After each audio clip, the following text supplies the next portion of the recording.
Salam damai sejahtera bagi Bapak, Ibu, dan Saudara dimanapun berada. Salam sehat dan tetaplah bersemangat. Hari ini kita kembali akan bersama belajar dan merenungkan serta merefleksikan pengajaran dari Katekismus Heidelberg. Pertanyaan yang diajukan dan jawaban dapat kita refleksikan untuk kehidupan kita saat ini. Sebelumnya, mari kita berdoa memohon hikmat dari Tuhan kita. Mari kita berdoa. Ya Allah, Bapa kami yang di surga, Pencipta, Pemelihara, dan Penebus kami bersyukur untuk kebaikan-Mu.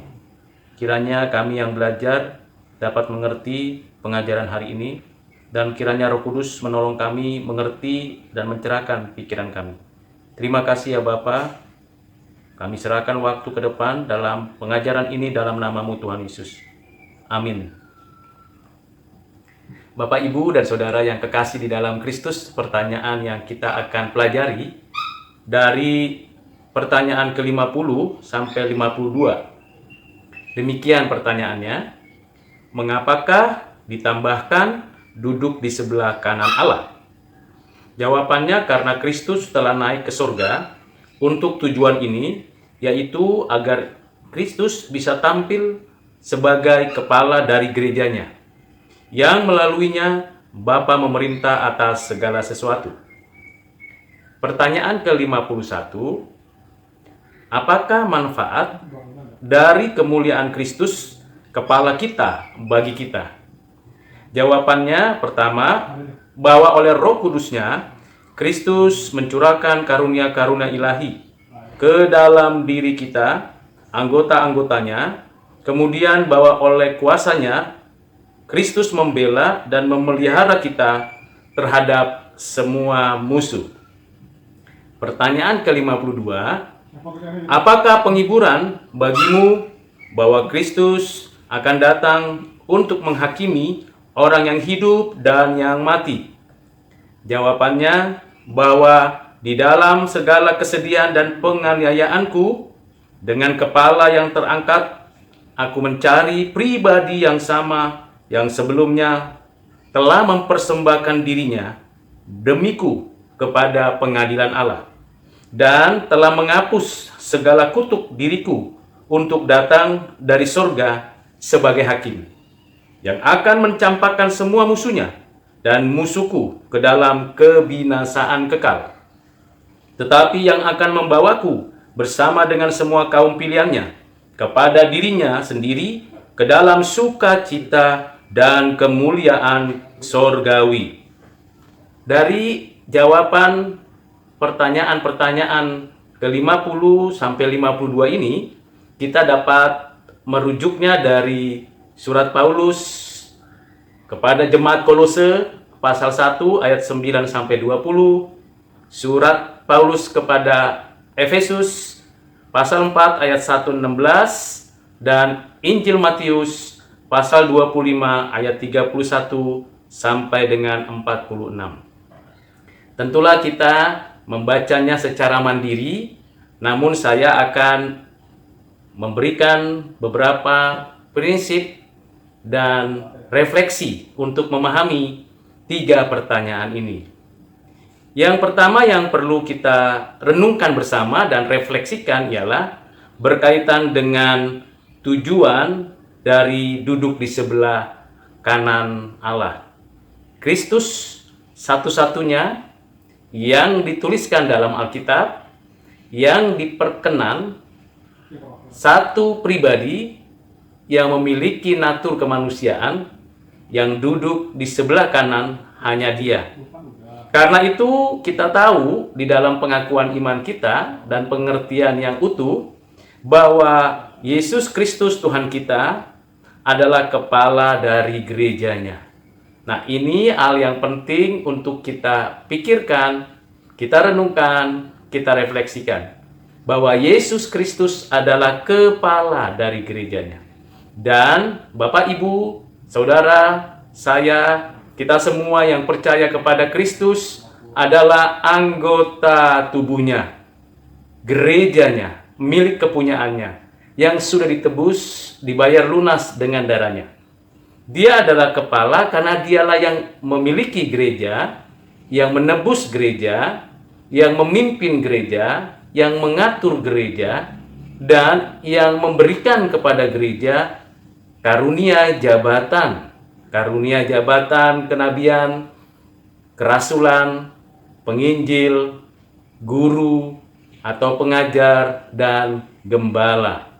Karunia-karunia jabatan gerejawi ini tentunya kita miliki, kita peroleh, kita terima berdasarkan pada kehendak Allah agar seluruh anggota tubuh Kristus mengalami pertumbuhan, berakar, berbuah di dalam Dia, dan tentunya bagi kemuliaannya. Sebagai kepala gereja, Kristuslah yang mengatur gerak, gerik, langkah, dan seluruh aktivitas gerejanya, mengarahkan seluruh anggota gerejanya menjalankan misi Allah di bumi ini. Bagian kedua yang kita bisa pelajari dan renungkan ialah berkaitan dengan karunia-karunia ilahi yang Roh Kudus berikan kepada kita. Karunia-karunia pelayanan ini diberikan kepada setiap anggota tubuh Kristus, yaitu kita, untuk melayani, sehingga setiap anggota tubuh Kristus saling melayani, saling berbagi, saling menguatkan, dan saling bekerja sama untuk bersama-sama dalam satu kesatuan yang utuh melayani Raja Gereja, Kepala Gereja bagi kemuliaan Tuhan Allah. Tentulah karunia-karunia Roh Kudus yang diberikan kepada setiap anggota gereja beragam. Tidak hanya apa yang tertulis dalam 1 Korintus pasal 12 ayat 1 sampai dengan ayat 12 atau ayat selanjutnya, tetapi juga ada karunia bermazmur, bermain musik, dan karunia-karunia yang dibutuhkan oleh gereja dalam konteks kekinian.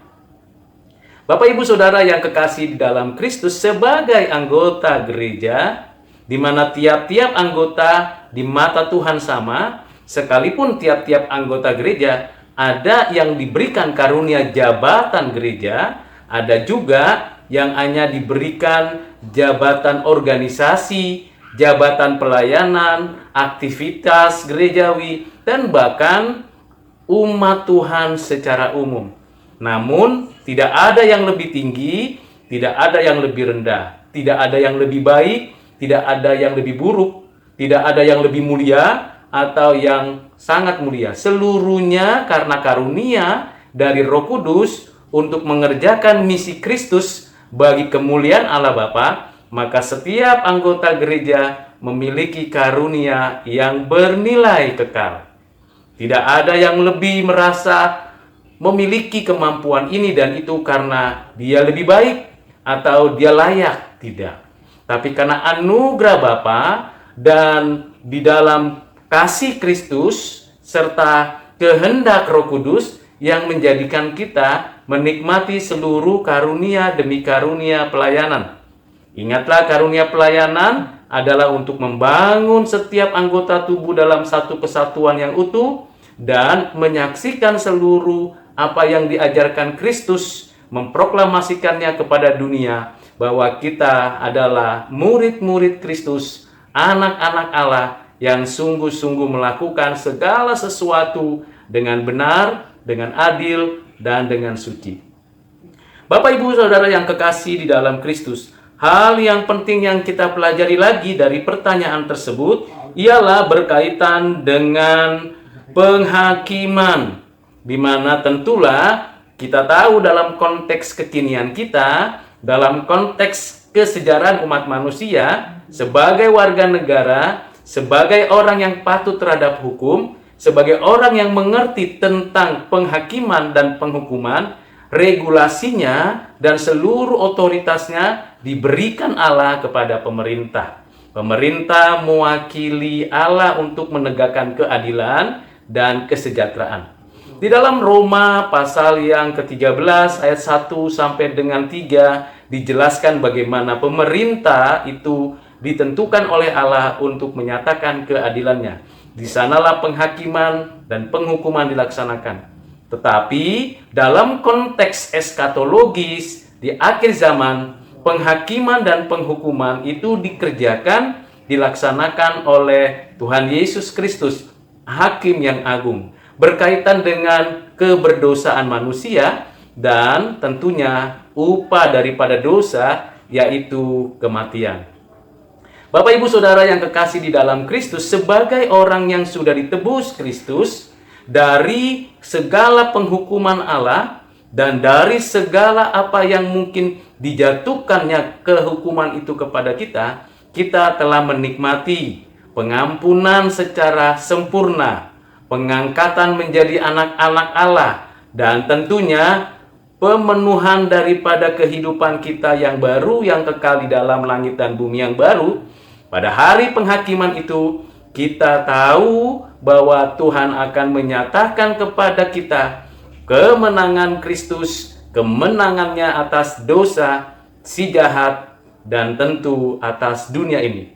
Dan kita akan menikmati upah yang dari Tuhan, bukan karena kita hebat, bisa, dan mampu, tapi semata-mata karena karya Bapa di dalam dan melalui Kristus oleh Roh Kudus yang bekerja seumur hidup kita sejak kita dilahirbarukan sebagai orang-orang yang dijadikan anak-anaknya.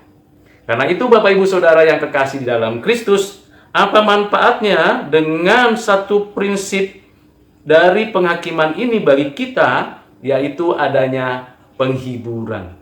Dengan pengakuan iman kita bahwa Kristus akan datang untuk menghakimi orang yang hidup dan yang mati, bagi kita ini adalah penghiburan. Dunia menghibur orang-orang dunia dengan cara memberikan uang, memberikan sesuatu keinginan daging, keinginan mata, keangkuhan hidup, dan segala sesuatu yang temporer yang akan lenyap dan binasa. Penghiburan dari dunia sementara, penghiburan dari dunia bersifat kedagingan. Penghiburan dari dunia lebih mementingkan sesuatu yang berkaitan dengan diri. Tetapi penghiburan yang dari Allah ialah penghiburan yang bersifat kekal.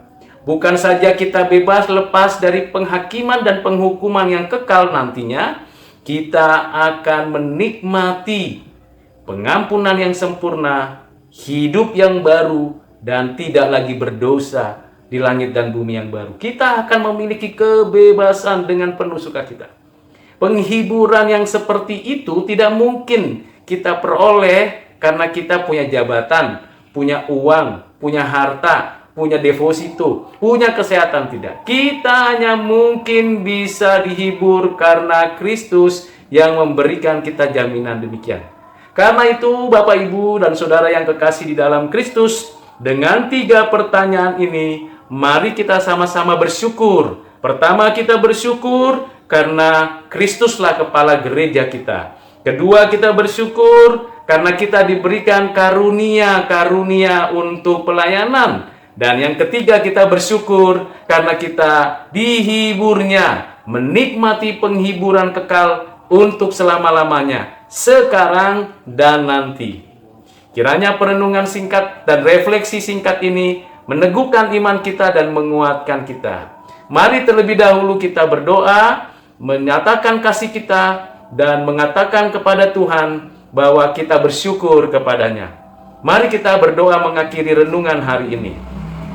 Bapa di surga, kami bersyukur untuk suatu pernyataan pengajaran bahwa Engkaulah ya Tuhan Yesus kepala gereja. Engkaulah yang memberikan karunia-karunia dalam jabatan gerejawi dan karunia-karunia di dalam pelayanan oleh Roh Kudus. Dan kami bersyukur untuk penghiburan-Mu, untuk segala kepastian hidup yang kekal, hidup yang penuh dengan sukacita. Ya Tuhan, tolong kami yang mendengarkan video ini, yang menyaksikannya agar diberkati, disertai oleh Tuhan. Tetap setia kepadamu ya Bapa, ya Tuhan Yesus, ya Roh Kudus. Inilah doa dan permohonan kami, yang kami sapa dan kami kenal, yang kami ajukan hanya kepadamu ya Bapa, di dalam nama Tuhan Yesus Kristus. Amin.